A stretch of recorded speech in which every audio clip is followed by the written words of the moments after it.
Баршаңызға ассалаумағалейкум, арнама қош келдіңіздер. Бүгінгі салат өте күшті, үй жағдайындағы тек қана көкөністерден жасалатын салаттардың бірі. Және де тәбетті де ашады. Кез келген қою тамақтармен де жесе болады. Сондықтан видеоны соңына дейін көріп, лайк басып, комментарий қалдырып кетсеңіздер. Салатымызға капуста қажет болады. Капуста болмаса, үйлеріңізде пекинский капуста болсын, кез келген жаңағыдай салатын лист болса да бола береді. Енді осы капустамызды ірі етіп турап аламыз. Содан соң біздерге қияр қажет болады. Қиярымызды бұл жерде қолымызбен турасақ та болады, немесе осындай үкіштің көмегімен де турап алсақ болады. Енді салатымызға біздердің редиска қажет болады. Редисканы да қолымызбен турасақ болады, немесе осындай үкіштің көмегімен де турап алсақ болады. Бұл салат негізінде өте күшті салаттардың бірі. Жеңіл және де тез жасалынады.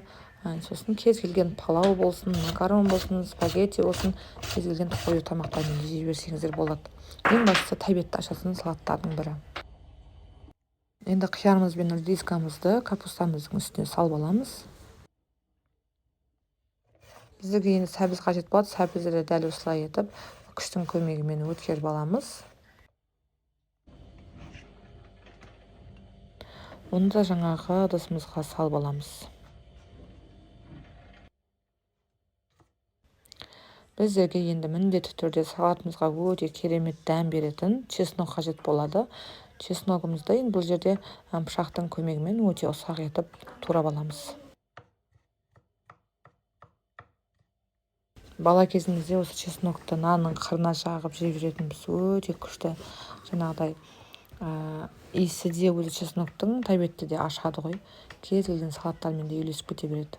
Сондықтан барынша бір 2-3 штук қосып жіберсеңіздер болады.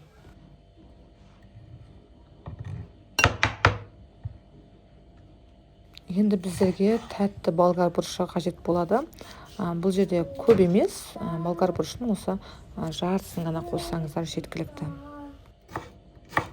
Оны ұзынша етіп турап аламыз.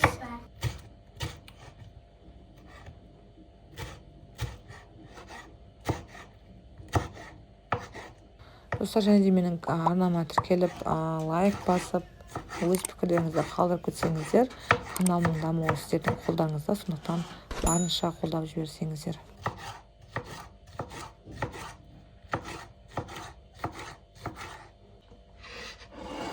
Енді сәбізіміздің үстінен чесногымызды және де болгар бұрышын салып аламыз. Міндетті түрде жасап көруге кеңес беремін. Енді күшті салаттардың бірі, тез желініп кетеді, және де жасалу жолы да өте оңай. Енді салатымыздың үстінен арнайы дәмдеуіштерді саламыз, тұз саламыз, татымына қарай аздап қант саламыз, сосын жаңағы паприка саламыз, қызыл бұрыштың ащы түрін саламыз, сосын үйлеріңізде кинза болса, кинзаны қосып жіберсеңіздер болады. Енді әдеттегідей қызып тұрған майды міндетті түрде чесногымыздың үстінен құямыз. Енді жақсылап араластырып аламыз.